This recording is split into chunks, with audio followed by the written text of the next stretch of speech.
Hello guys. तो आज हम तने मतलब किस स्टेम के बारे में पढ़ेंगे, फ्रूट्स के बारे में पढ़ेंगे और डिफरेंट टर्मिनोलॉजी भी समझेंगे जो एग्जाम में आती है। और पिछले वीडियो लेक्चर में हमने आपको बताया था कि जड़ क्या करती है, जड़ में रूपांतरण क्यों होता है। इसी प्रकार से तने भी हैं, वो अपना रूपांतरण क्यों कर रहे हैं, कितने प्रकार के तने हैं, फल कैसे पक रहे हैं केमिकली नेचुरली, और उनमें कौन से विटामिन है, मुख्य मुख्य कौन से फलों के बारे में एग्जाम में पूछा जाता है। तो आइए हम शुरू करते हैं। तो तना, तने का क्या काम है? तो तना पौधों को सहारा देता है। तना मतलब कि सहारा, सहारा देने के लिए। पत्तियों, फूल और फलों को धारण करता है तना। जल एवं खनिज का परिवहन करता है। जल और खनिज। अच्छा, जो तना रहता है उसमें एक जाइलम नाम का ऊतक रहता है। एक जाइलम रहता है, एक फ्लोएम रहता है।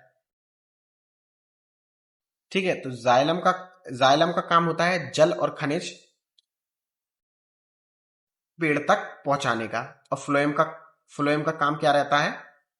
जो खाना बन रहा है, जो पत्तियां जो खाना बना रही हैं पूरे विभिन्न भागों में पहुंचाना। ठीक है, तो ये जो दोनों जाइलम और फ्लोएम, जो दोनों ऊतक जो मौजूद होते हैं, ये तने में मौजूद होते हैं। और कुछ पौधों में भोजन का संचय भी तना कर लेता है, जिसको हम रूपांतरण कहते हैं, स्टोर करके रख लेता है। ठीक है, तने के प्रकार: सीधा, मतलब कि सीधा खड़ा हुआ, है ना। जैसे कि आम हो गया अपना, नीम हो गए, जो जितने भी पेड़ जो सीधे खड़े रहते हैं, इरेक्ट, उस प्रकार का एक तना हो गया, है ना। आम, नीम, रेंगने वाला, कद्दू हो गया, तरबूज हो गया, है ना। मतलब कि जो जमीन पे लेटे होते हैं, आम, तरबूज, खीरा, है ना, लौकी। और जो क्लाइंबर हो गए वो हो गए मटर, अंगूर, है ना। और भूमिगत तना हो गए आलू, अदरक। जल में तैरने वाले हो गए जलकुंभी, जो जल में तैरते हैं उनको बोलते हैं जलकुंभी। अच्छा, जब हम भूमिगत तने की बात कर रहे हैं, तो जो भूमिगत तना होता है, जैसे कि मैंने आपको बताया आलू, अदरक, इनसे एग्जाम में क्वेश्चन पूछे जाते हैं। तो इसको थोड़ा मैं आपको डिटेल में बताता हूं कि भूमिगत तना, अंडरग्राउंड स्टेम क्या होता है। तो इसको चार चार हिस्सों में हम बांट सकते हैं। एक है कंदिल, जिसको इंग्लिश में बोलते हैं ट्यूबर। एक होता है कंदिल, जिसको इंग्लिश में बोलते हैं ट्यूबर। तो इसमें क्या होता है कि जो तना रहता है वो कक्षस्थ रहता है, वो लेटरल, उसमें से बड निकलती हैं। आलू देखा है ना आपने, तो कंदिल ट्यूबर में ऐसी बड निकलती हैं। ये बड निकलती हैं, आंख देखी होंगी आपने, ये बड निकलती है। लेट कक्षस्थ कक्षस्थ कलिकाएं निकलती है उसमें से, कक्षस्थ लेटरल बड निकलती है। तो जो आलू है, आलू कंदिल और ट्यूबर के फॉर्म में आएगा अंडरग्राउंड में, अंडरग्राउंड तने में। ठीक है, आंखें आपने देखी होगी आलू की। फिर चलते हैं हम राइजोम के ऊपर। राइजोम मतलब कि प्रकंद। तो भूमिगत तने में कंदिल, ट्यूबर के बाद क्या है? राइजोम है। अभी हम भूमिगत तने के बारे में पढ़ रहे हैं, तो राइजोम को हम बोलते हैं प्रकंद। प्रकंद प्रकंद बोलते हैं हम राइजोम को। अब इसमें होता क्या है कि जो इसके उदाहरण, तो सबसे पहले सुन लीजिए आप, हल्दी और अदरक देखा होगा आपने। तो आप कैसे समझेंगे कि हल्दी और अदरक अदरक जो है तना है? तो उसकी पहचान ये है कि ये थोड़े से तिरछे डेवलप होते हैं, और इनमें क्या है, बीच में थोड़ी सी गांठें होती है। मान लीजिए ये हल्दी है, तो इसमें ऐसी गांठें रहती हैं। आपने अदरक देखा होगा, अदरक कुछ इस शेप का रहता है। अजीब, ड्राइंग थोड़ी सी मेरी खराब है। और उसमें ऐसी गांठें रहती हैं, गांठें सी। ठीक है। और जो राइजोम्स रहते हैं वो थोड़े से तिरछे, थोड़े से जमीन के अंदर थोड़े से तिरछे डेवलप होते हैं। ठीक है, जमीन के अंदर कैसे होंगे? तिरछे डेवलप होंगे। इनमें आपको नोड देखने को मिलेगी, ये गांठ देखने को मिलती है, जिसको हम बोलते हैं नोड, पर्व संधि आपको देखने को मिलेगी अदरक और हल्दी में। तो ये प्रकंद मतलब कि ये राइजोम के अंदर आएंगे, जो थोड़े से तिरछे डेवलप हो रहे हैं, जमीन के अंदर तिरछे थोड़े से उगते हैं, जिनके अंदर गांठें होती हैं। ठीक है। और अगला अगला भूमिगत तने में अपना आएगा धनकंद, जिसको हम बोलते हैं कॉर्म। अगला है धनकंद, धनकंद जिसको हम बोलते हैं कॉम। धनकंद जिसको हम बोलते हैं कॉर्म। तो होता क्या है इसमें कि ये जो भूमिगत जो जड़ रहती है इसमें भी थोड़ी सी गांठें होती हैं। लेकिन होता क्या है, जैसे कि आपने ऊपर देखा होगा प्रकंद जब राइजोम अब पढ़ रहे थे, जिसका उदाहरण हल्दी अदरक है, वो थोड़े तिरछे डेवलप हो रहे हैं। ये कैसा खड़ा डेवलप होगा, ये कैसा डेवलप होगा, खड़ा डेवलप होगा। आपने अरबी देखी होगी, इसका उदाहरण अरबी है। तो इसमें भी नोडें रहती हैं और ये खड़ा डेवलप होगा इस तरीके से। कुछ मेरा डायग्राम थोड़ा अच्छा नहीं है, ये इस तरह से इसमें नोड्स रहती हैं, जो तने रहते हैं उनमें नोड्स रहती हैं। तो ये क्या हो गई, अरबी हो गई। ये क्या हो गई, अरबी हो गई। ये क्या हो गई हमारी, अरबी हो गई। क्या हो गई ये, अरबी हो गई। तो ये थोड़ी सी खड़ी डेवलप हो गई, ये भी भूमिगत तनाई है। अगला प्रकार, अगला प्रकार है, इसको मैं थोड़ा सा रब कर देता हूं, स्पेस नहीं है। तो ये हमारा धनकंद हो गया, कॉर्म। ये भूमिगत तने ही चल रहे हैं अभी में, ये रूपांतरण कर रहे हैं तना, भूमिगत तने जो है। अब जो अगला है, प्याज और लहसुन देखी होगी, जिसको हम बोलते हैं इन, इसका अगला फॉर्म हम सलकंद बोलेंगे। सलकंद, इसका अगला फॉर्म है सलकंद। सलकंद जिसको हम बोलते हैं बल्ब। इंग्लिश में क्या बोलते हैं हम, इंग्लिश में बोलते हैं हम, इंग्लिश में हम इसको बोलते हैं बल्ब। इंग्लिश में क्या बोलते हैं, बल्ब। बल्ब बोलते हैं। बल्ब मतलब कि इसमें होता क्या है, जैसे आपने प्याज और लहसुन देखी होगी, तो ये भी क्या है, भूमिगत तना है। ये भी क्या है, भूमिगत तना है। तो आपने जब प्याज देखी होगी, प्याज ऐसी इस तरीके से कुछ रहती है, गोल गोल, ऐसी ऐसी ऐसी ऐसी, प्याज लहसुन इस टाइप के रहते हैं। तो उनमें आपने देखा होगा ये ऊपर की तरफ डिस्क रहती है, गोल गोल डिस्क रहती है। तो ये जो, ये क्या है, एक तना है। ये क्या है, तना है। तो ये तना सूख कर ये गोल डिस्क, डिस्क में बदल जाता है। ये तना जो गोल है, ये सूख कर काय में डिस्क में बदल जाता है। तो इसको बोलते हैं बल्ब और सलकंद। तो ये भी क्या है, भूमिगत तना है। और इन भूमिगत तना का जो रूपांतरण हो रहा है, ये जमीन के अंदर विकसित हो रहे हैं, इनका रूपांतरण हो रहा है। तो ये क्या हो रहा है, जमीन के अंदर विकसित हो रहे हैं। और ये क्यों विकसित हो रहे हैं, कि कायक प्रजनन के लिए और भोजन संग्रहण के लिए ये जो है, ये अपना रूपांतरण कर रहे हैं। ठीक है। अब कुछ तने रहते हैं जो जमीन के अंदर रहते हैं, और कुछ भाग उनका जमीन का अंदर रहता है और कुछ भाग जमीन के बाहर रहता है। ठीक है। जैसे कि आपने देखा होगा पुदीना, दूबा, घास, मतलब कि कुछ पार्ट जो है, कुछ तने ऐसे रहते हैं जो जमीन के अंदर रहते हैं और कुछ हिस्सा उनका जमीन के बाहर रहता है। ठीक है। और सीधे सीधे जो रहते हैं, इरेक्ट रहते हैं, आम हो गया, नींबू हो गया, आम हो गया, नीम हो गया। तो ऐसे जो सीधे जो वृक्ष खड़े होते हैं उनको इरेक्ट बोलते हैं, सीधा। और रेंगने वाले जो जमीन पर, जो जमीन पर अपनी जो बेल है वो जमीन पर सीधे मतलब रखा जाते हैं, लंबी जमीन तक उनकी जो बेल है वो फैल जाती है। कद्दू, तरबूज, खीरा। और चढ़ने वाली बेल जैसे कि अंगूर हो गई, मटर हो गई, है ना। तो ये आ जाते हैं। और भूमिगत मैं आपको पढ़ा ही चुका हूं। ठीक है गाइस। और इसमें ज्यादातर भूमिगत तने तने से पूछते हैं आपसे, सीधे सीधे एग्जाम में क्वेश्चन पूछ लिया जा सकता है कि आलू कैसा तना।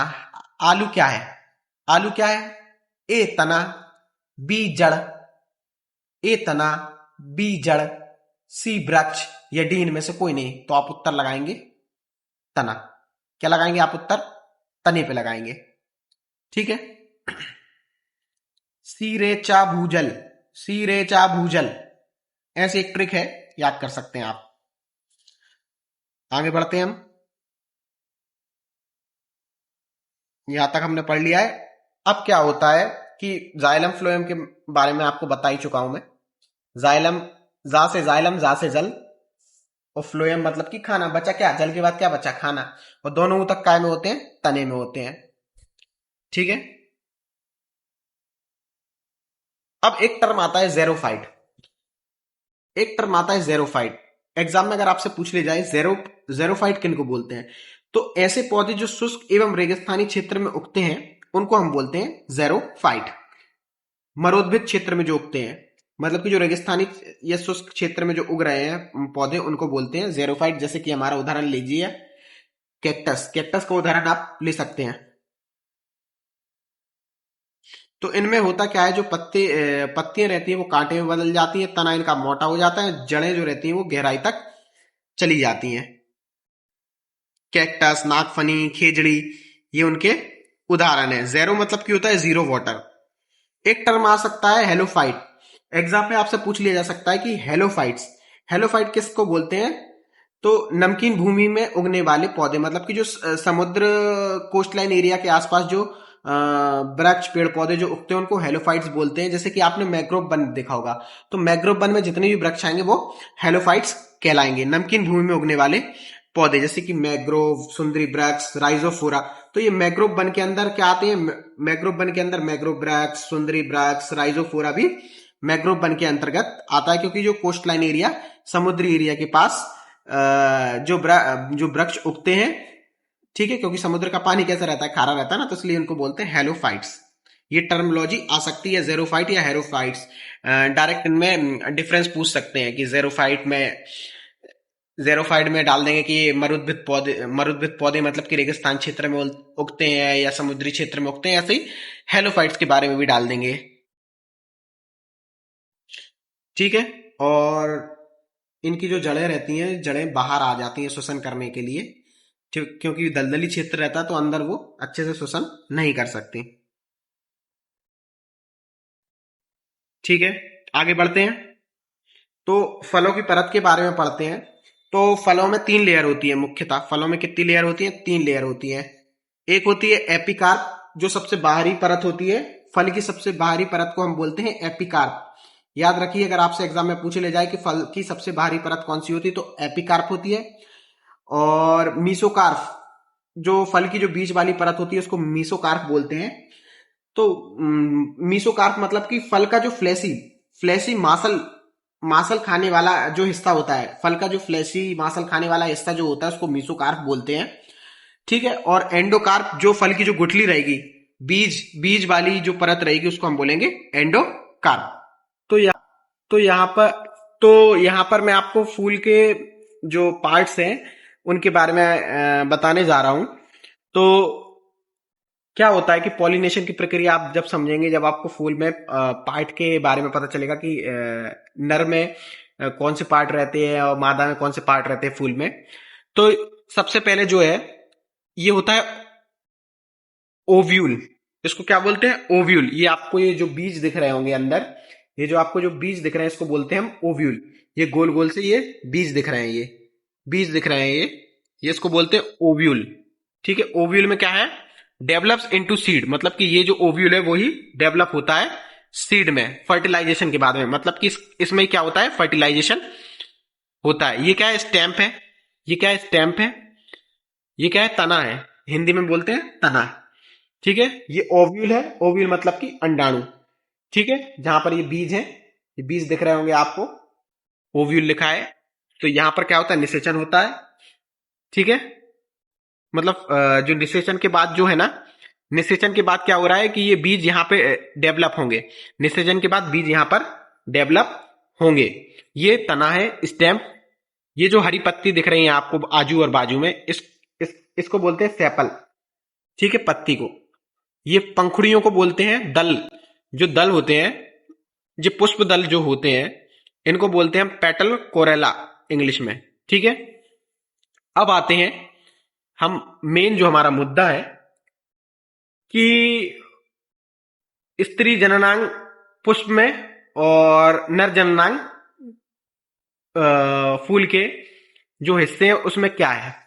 तो सबसे पहले ये जो आपको ये दिख रहा है, ये बाली सी दिख रही है, ये आपको ये जो बाली आपको दिख रही है इसको बोलते हैं एंथर। ये गेहूं की बाली ऐसी दिख रही है, इसको हम बोलते हैं एंथर। तो एंथर मतलब कि परागकोश। हिंदी में आप नोट डाउन करते जाइए। एंथर का मतलब होता है परागकोश। एंथर का मतलब होता है परागकोश। और इस परागकोश के अंदर क्या रहते हैं? परागकण रहते हैं। इस परागकोश के अंदर क्या रहते हैं? परागकण रहते हैं। ये मेल वाला हिस्सा है, ये फूल में मेल वाला हिस्सा है एंथर फिलामेंट। ये जो क्या है? ये मेल वाला हिस्सा है, ये वाला। ये जो एंथर है जिसको हम बोलते हैं परागकोश, और इसके अंदर रहते हैं परागकण जिसको हम बोलते हैं पोलन ग्रेन्स। और ये जो आपको पतली सी ये डंडी दिख रही है, फिलामेंट जो लिखा है, इसको बोलते हैं तंतु। तो ये इतने हिस्से जो मिलकर क्या बनाते हैं? ये इतना हिस्सा मिलकर पुरुष जननांग बनाता है, जिसको हम बोलते हैं पुमंग या पुंकेसर।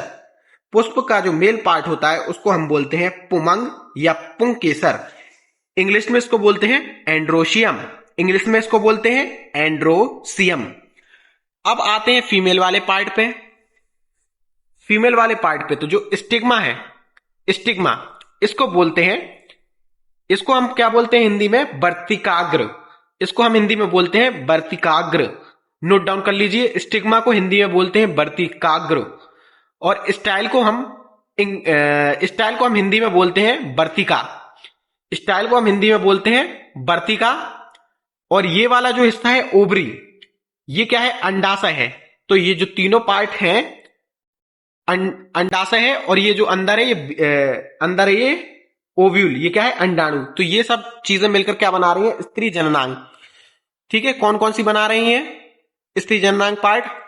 स्टिग्मा मतलब कि वर्तिकाग्र, स्टाइल मतलब कि वर्तिका, ओवरी मतलब कि अंडाशय, ओव्यूल मतलब कि जो आपके जो बीज रहेंगे जिसमें जिसमें सीड डेवलप होगी।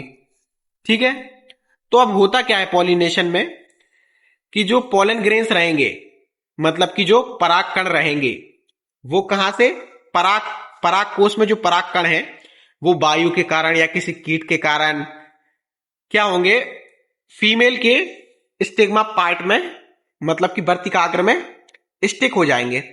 और इसी प्रोसेस को हम बोलेंगे पॉलिनेशन बोलेंगे। इसी प्रोसेस को हम क्या बोलते हैं, पॉलिनेशन।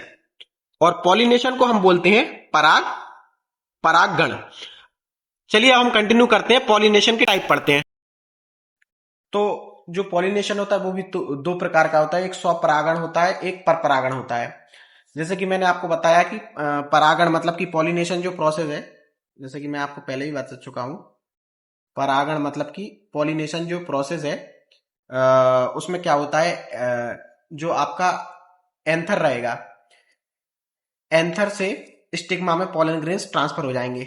ठीक है, मतलब कि एंथर मतलब कि पराग कोश में जो पराग कण रहेंगे, मेल पार्ट में पराग कोश में जो पराग कण रहेंगे वो वर्तिकाग्र में ट्रांसफर हो जाएंगे, वर्तिकाग्र तक पहुंच जाएंगे हवा के माध्यम से या कीड़ों के माध्यम से, किसी भी माध्यम से, बाहरी माध्यम से पहुंच जाएंगे। तो क्या हो जाएगा, उनका फर्टिलाइजेशन शुरू हो जाएगा। ठीक है, सीधी सीधी लैंग्वेज में पराग कणों का पुंकेसर से, पुंकेसर मतलब कि नर जननांग से स्त्री जननांग तक पहुंचना क्या हो जाएगा, परागण हो जाएगा। परागण दो प्रकार के होते हैं, एक होता है स्वपरागण, एक होता है परपरागण। ठीक है, स्वपरागण होता है कि मान लीजिए आपका एक फूल है, उसमें मेल पार्ट है, फीमेल पार्ट है, दोनों पार्ट मौजूद है, मेल और एक ही फूल में मेल पार्ट और फीमेल पार्ट मौजूद है। अब जो आपके पराग कण है, ठीक है, पराग कोश में जो पराग कण है, ठीक है, मतलब कि पुंकेसर मतलब कि नर जननांग से मादा जननांग के वर्तिकाग्र में हवा या कीटों के माध्यम से, डिफरेंट माध्यम से उनके ऊपर पहुंच गए। तो एक ही फूल में ये फर्टिलाइजेशन, निषेचन प्रोसेस हो रहा है, तो इसको बोलेंगे स्वपरागण। ठीक है, अच्छा एक कंडीशन में और स्वपरागण बोलेंगे। मान लीजिए एक पेड़ है, एक पेड़ के ये दो अलग अलग फूल हैं, एक पेड़ के ये दो अलग अलग फूल हैं, तो भी इन दोनों फूल के बीच में अगर, इन दोनों फूलों के बीच में अगर क्या हो जाए, पोलन ग्रेन्स जो है, मान लीजिए नर पार्ट वाला फ्लावर है, ये फीमेल वाला पार्ट है फ्लावर का, तो इस फूल से इस फूल में पोलन ग्रेन्स चले गए और इन दोनों का क्या हो गया, पॉलिनेशन हो गया, परागण हो गया। तो इसको भी हम बोलेंगे स्वपरागण। ठीक है, आगे बढ़ते हैं। परपरागण क्या होता है, क्रॉस पॉलिनेशन जिसको हम इंग्लिश में बोलते हैं, कि एक पौधे से दूसरे पौधे में परागण, लेकिन जो क्या होगा, ये मान लीजिए एक वृक्ष है और ये दूसरा वृक्ष है, तो मतलब एक वृक्ष के फूल से दूसरे वृक्ष के जो फूल में जो परागण मतलब कि जो पॉलिनेशन होगा, उसको हम बोलते हैं क्रॉस पॉलिनेशन। उसको क्या हम बोलते हैं, क्रॉस पॉलिनेशन बोलते हैं। उसको क्या हम बोलते हैं, क्रॉस पॉलिनेशन। ठीक है, होपफुली आपको समझ में आया होगा। ये फ्लावर के जो पार्ट्स हैं मैं आपको पहले ही बता चुका हूं। कार्लेक्स जिसको हम बोलते हैं दलपुंज, कोरेला को पुष्प पुष्पदल बोलते हैं, पुंकेसर मतलब कि एंड्रोसियम, स्त्री केसर मतलब कि इंग्लिश में इसको हम बोलते हैं गायनोसियम। तो ये क्या है, फूल के, ये नर जननांग है, ये मादा जननांग है। पुष्पदल, दल मतलब कि जो जी रहते हैं पत्ती में, ऐसे फ्लावर की जो पंखुड़ी टाइप की जो रहती हैं, दलपुंज हो गया। तो ये क्या है, फूल के भाग है।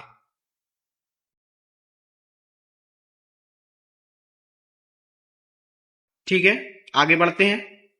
ये वाला हिस्सा, जो ऊपर वाला हिस्सा है, वो हम नीचे पढ़ेंगे बाद में। आ, ये वाला जो हिस्सा है हम बाद में पढ़ेंगे थोड़ा सा। अभी हम जो मेन टॉपिक पर आते हैं। हाँ, जो मेन टॉपिक है इसमें डायरेक्ट एग्जाम में कई बार क्वेश्चन पूछे गए हैं कि फल कैसे पकते हैं। तो फल दो तरीके से पकते हैं, एक नेचुरल तरीके से पकते हैं, स्वाभाविक तरीके से, एक नेचुरल तरीके से फल पकते हैं, और एक कृत्रिम मतलब कि केमिकल तरीके से पकते हैं। तो जब जो फल रहेगा वो पेड़ पेड़ में रहेगा, जो नेचुरल जो स्वाभाविक तरीका होता है, तो वो पकता है। तो उसमें क्या होता है, एथिलीन एथिलीन गैस से पकता है। एटमोस्फेयर में क्या होता है, एथिलीन गैस से जो है फल रहेगा, कोई भी फल रहेगा वो पकता है एथिलीन गैस से। एग्जाम में आपसे पूछ लिया जाए कि नेचुरली जो आम है वो किस गैस से पकता है, तो आपको बोलना है एथिलीन गैस से जो फल है, एथिलीन गैस से जो फल है वो नेचुरली रूप में पकता है। अगर आपसे पूछ लिया जाए कि कृत्रिम रूप से जो फल पकता है तो वो कैसे पकता है, तो उसमें क्या करते हैं, कार्बाइड पाउडर आता है मार्केट में। क्या आता है, कार्बाइड पाउडर आता है। तो उसमें क्या करते हैं, वो कार्बाइड पाउडर मिला लेते हैं। तो कार्बाइड पाउडर क्या करता है, नमी सोख लेता है। ठीक है, क्या करता है, कार्बाइड पाउडर नमी सोख लेता है। जब वो नमी सोख लेता है तो नमी सोखकर उनको क्या करता है, पका देता है, और क्या बना लेता है, एसिटिलीन बना लेता है। क्या बना लेता है, एसिटिलीन बना लेता है। ठीक है, कार्बाइड जो पाउडर रहेगा वो क्या बना लेगा, एसिटिलीन बना लेगा। ठीक है, कार्बाइड पाउडर जो रहेगा वो एसिटिलीन बना लेगा। ये कार्बाइड है, कैल्शियम कार्बाइड।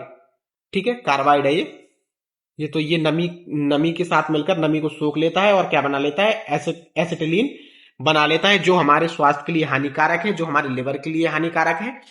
तो इसलिए आपने देखा होगा कि पहले के जमाने में जो लोग हैं वो कम बीमार पड़ते थे। आजकल तो सभी मिलावट वाली चीजें आ रही हैं, आपको पता ही होगा। तो अब पढ़ते हैं कि अच्छा, इसमें ऐसी क्वेश्चन पूछ सकता है कि आम का वैज्ञानिक नाम क्या है। तो आम का वैज्ञानिक नाम क्या है, मैंगीफेरा, मैग्नी मैग्नीफेरा इंडिका।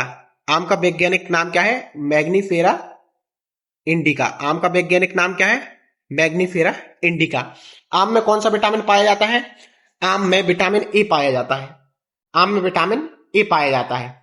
तो संक्षिप्त में मैं आपको बताऊं तो जितने भी गहरे व हरे रंग के फल होंगे, जितने भी गहरे व हरे रंग के फल होंगे, ध्यान से सुनिए मेरी बात, जितने भी गहरे व हरे रंग के, जितने भी गहरे व हरे रंग के, गहरे, जितने भी गहरे लाल व हरे रंग के फल होंगे उनमें विटामिन ए होगा, उनमें विटामिन ए होगा। मेरी बात ध्यान से सुनिए, नोट कर लीजिए आप, जितने भी गहरे लाल व हरे रंग के फल होंगे उनमें विटामिन ए होगा। हरे जो पत्तीदार सब्जी होगी उनमें क्या होगी, आयरन की मात्रा क्या होगी, भरपूर होगी। जैसे कि आपने पालक देखा होगा, पालक में आयरन की मात्रा प्रचुर मात्रा में होती है। अच्छा, एक बात आपको नहीं पता होगी, जो हरे पत्तेदार सब्जी होती है उनमें भी विटामिन ए होता है। जो हरे पत्तेदार सब्जी होती है उनमें भी विटामिन ए होता है। चलिए वापस आते हैं, बैक टू टॉपिक। तो जो हमारा आम है इसका वैज्ञानिक नाम है मैंगी फेरा,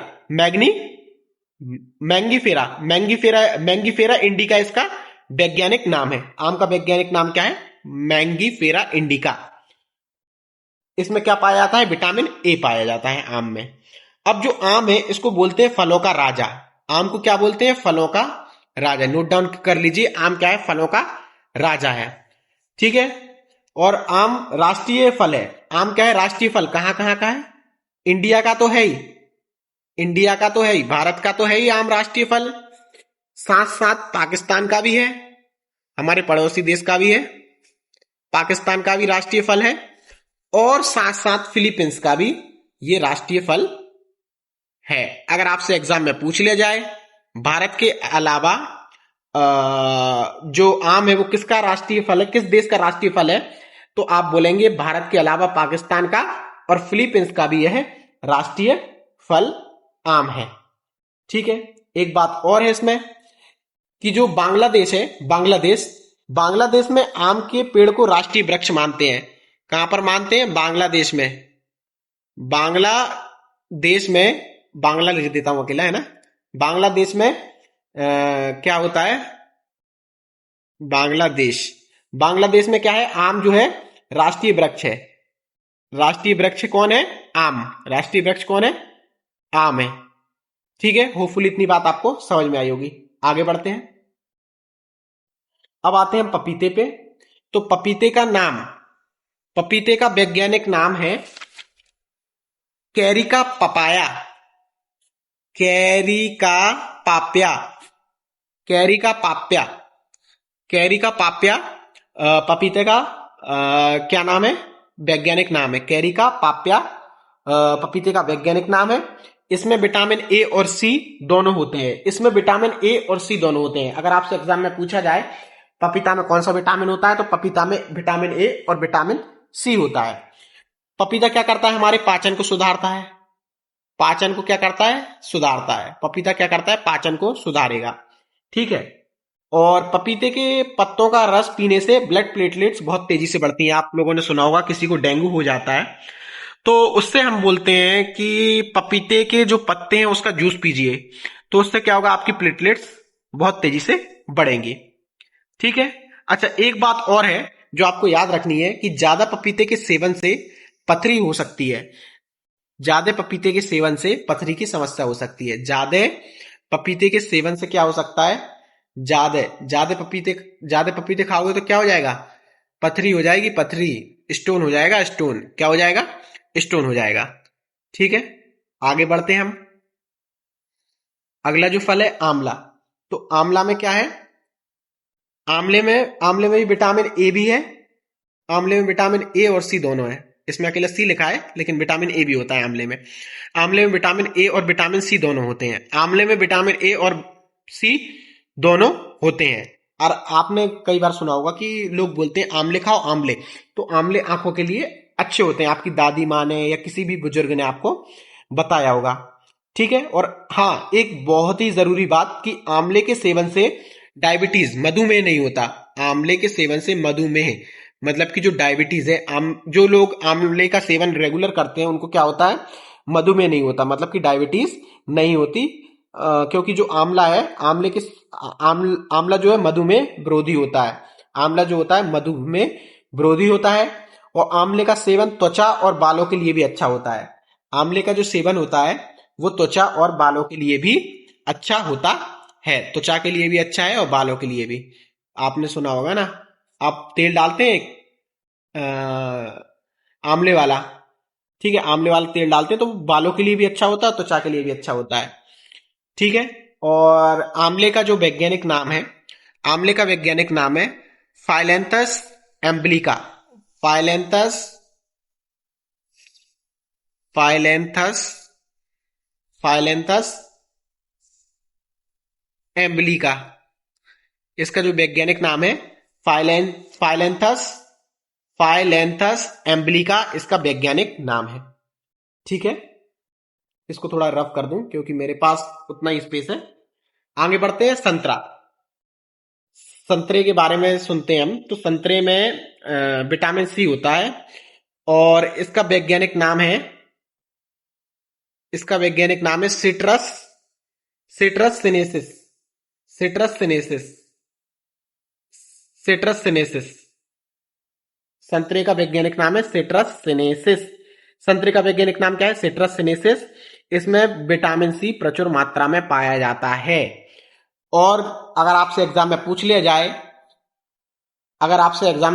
जाए ऑरेंज सिटी किसे कहते हैं? ऑरेंज सिटी किसे कहते हैं? तो आपको उत्तर देना है नागपुर। ऑरेंज सिटी किसको बोलते हैं? नागपुर को बोलते हैं। एग्जाम में अगर आपसे पूछ लिया जाए ऑरेंज सिटी किसको बोलते हैं, तो नागपुर को बोलते हैं। खट्टे फलों में विटामिन सी पाया जाता है। संतरे के साथ साथ जो आपकी हरी मिर्च रहेगी उसमें विटामिन सी रहेगा। अब आप लोग सोच रहे होंगे कि हरी मिर्च क्यों बोल रहे हैं। दही में दही अगर आपको दही जमाना हो ना, तो आप दूध में हरी मिर्च डाल देंगे ना, तो भी आपका दही जम जाएगा, क्योंकि जो दूध है वो खट्टी चीजों से फट जाता है ना। तो हरी मिर्ची में भी विटामिन सी होता है। तो इमली में, बेर में, अंगूर में, आंवला में, संतरा में, नींबू में, इन सब में क्या रहता है? विटामिन सी रहता है। आगे बढ़ते हैं, नारियल पानी पर आते हैं। तो जो नारियल पानी रहता है, सबसे पहले इसका जो वैज्ञानिक नाम है वो देखते हैं हम। तो नारियल पानी का वैज्ञानिक नाम है कोकोसा कोकोसा न्यूसीफेरा। इसका वैज्ञानिक नाम है कोकोसा कोकोसा न्यूसीफेरा। कोकोसा न्यूसीफेरा इसका वैज्ञानिक नाम है। क्या नाम है इसका वैज्ञानिक? कोकोसा न्यूसीफेरा। और जो नारियल का पेड़ है वो ताड़ वृक्ष, ताड़ का जो पेड़ है, ताड़ वृक्ष देखा होगा, ताड़ वृक्ष के परिवार से संबंधित है। ताड़ वृक्ष के परिवार से संबंधित है। और जो नारियल का खाने वाला जो भाग होता है उसको बोलते हैं हम एंडोस्पर्म। जो नारियल का जो खाने वाला हिस्सा होता है इसको हम बोलते हैं एंडोस्पर्म, जिसको हम हिंदी में बोलते हैं जिसको हम हिंदी में बोलते हैं भ्रूण भ्रूणपोष। भ्रूणपोष जिसको हम बोलते हैं हिंदी में, क्या बोलते हैं जिसको हिंदी में हम? भ्रूणपोष, इंग्लिश में एंडोस्पर्म, जो नारियल का खाने वाला हिस्सा होता है। नारियल क्या करता है? नारियल में जिलेटिन पाया जाता है। नारियल के पानी में क्या पाया जाता है? जिलेटिन रासायनिक पदार्थ पाया जाता है। नारियल में क्या होता है? नारियल में जिलेटिन नामक रासायनिक पदार्थ पाया जाता है, जो हमारी मांसपेशियों की मरम्मत करता है। ठीक है, क्या करता है? मांसपेशी की मरम्मत करता है। नारियल पानी क्या करता है? हमारी मांसपेशी की मरम्मत, मांसपेशी की मांसपेशियों की मांसपेशियों की मरम्मत मरम्मत करता है मांसपेशियों की। कौन? नारियल पानी, क्योंकि उसमें नारियल पानी में क्या होता है? जिलेटिन रासायनिक पदार्थ पाया जाता है। नारियल में क्या होता है? पोटेशियम प्रचुर मात्रा में होता है, और खनिज भी, जो मिनरल्स रहेंगे वो भी प्रचुर मात्रा में रहेंगे। ठीक है, आगे बढ़ते हैं हम, आगे बढ़ते हैं। तो आगे इसमें दिया नहीं है, मैं एक दो अपने मन से ऐड करना चाहूंगा, क्योंकि एग्जाम में क्वेश्चन आते हैं। जैसे कि इसमें सेब नहीं जुड़ा है, एप्पल, तो सेब के बारे में पढ़ते हैं हम। तो सेब का रासायनिक नाम है पायरस मैलस। पायरस मैलस वैज्ञानिक नाम है। सेब का वैज्ञानिक नाम है पायरस मैलस। सेब का वैज्ञानिक नाम क्या है? पायरस मैलस। सेब का वैज्ञानिक नाम क्या है? पायरस मैलस। रब कर दूं मैं। अब होता क्या है कि सेब में आयरन बहुत अधिक मात्रा में होता है। सेब में क्या होता है? जो आयरन रहेगा, सेब में क्या रहेगा? आयरन क्या रहेगा? बहुत अधिक मात्रा में रहेगा। सेब में जो आयरन रहता है वो बहुत अधिक मात्रा में रहता है। एफी मतलब यहां पर आयरन से है। तो सेब में क्या है? आयरन बहुत अधिक मात्रा में होता है। और जो भारत में जो सेब की खेती होती है वो पहाड़ी इलाकों में होती है, जैसे कि जम्मू कश्मीर, उत्तराखंड, हिमाचल प्रदेश, मतलब कि जो पहाड़ी इलाका है उनमें सेब की क्या होती है? खेती होती है। सेब को पायरस मैलस वैज्ञानिक नाम से जाना जाता है। ठीक है, और इनकी खेती पहाड़ी इलाकों में होती है। और सेब का जो रंग लाल होता है, सेब लाल क्यों होता है? एंथोसाइनिन वर्णक के कारण। एंथो एंथो एक मिनट रवा कर देता हूं, अच्छे से लिख देता हूं मैं यहां पर, पूरा कवर कर लूं यहां पर। एंथो एंथोसाइनिन एंथोसाइनिन नामक वर्णक के कारण, एंथोस एंथोसाइन एंथोसाइनिन एंथोसाइनिन वर्णक के कारण जो एप्पल है उसका रंग लाल होता है। कैसा होता है? लाल होता है। आगे बढ़ते हैं हम। अगला है टमाटर। आहा, टमाटर बड़े मजेदार सुना होगा आपने। तो टमाटर टमाटर का वैज्ञानिक नाम है सोलेनम लाइकोपरिकम। सोलेकम Solanum Solanum Solanum lycopersicum. Solanum lycopersicum. तो सोलेनम लाइकोपरिकम सोलेमन लाइको परिकम, सोलेनम लाइको परिकम इसका वैज्ञानिक नाम है टमाटर का। आगे बढ़ते हैं। टमाटर का लाल रंग किस कारण होता है? तो टमाटर का लाल रंग जो है वो लाइकोपीन के कारण होता है। लाइकोपीन, लाइकोपिन, लाइकोपीन के कारण, लाइकोपीन के कारण क्या होता है? लाइकोपीन के कारण क्या होता है? टमाटर का रंग जो है वो लाल होता है। लाइकोपीन, लाइकोपीन के कारण क्या होता है? टमाटर का रंग लाल होता है। और एक बात और, जो टमाटर के बीज होते हैं उसमें क्या होता है? कैल्शियम ऑक्सलेट होता है। टमाटर के बीजों में क्या होता है? टमाटर के बीजों में क्या होता है? कैल्शियम, कैल्शियम ऑक्सलेट होता है। टमाटर के बीजों में क्या होता है? कैल्शियम ऑक्सलेट, कैल्शियम ऑक्सलेट होता है टमाटर के बीजों में। इसलिए आपने सुना होगा कि जो पथरी के जो मरीज होते हैं उनको टमाटर खाने के लिए मना करते हैं, क्योंकि जो टमाटर के बीज होते हैं उनमें कैल्शियम ऑक्सलेट होता है। ठीक है। और टमाटर में क्या होता है? ऑक्सलिक एसिड भी पाया जाता है। टमाटर में क्या होता है? ऑक्सलिक एसिड, ऑक्सलिक अम्ल जो रहता है, ऑक्सलिक अम्ल पाया जाता है किसमें? टमाटर में। टमाटर के बीजों में कैल्शियम ऑक्सलेट पाया जाता है। इसलिए आपने सुना होगा पथरी के जो मरीज होते हैं उनको मना करते हैं, टमाटर खाने के लिए क्या करते हैं? मना करते हैं। आगे बढ़ते हैं। आलू, आलू, आलू में जो है ये एक तना है। ठीक है, ये एक तना है, ये भूमिगत तना है, ये जमीन के अंदर होता है। और आलू में स्टार्च की मात्रा भरपूर होती है।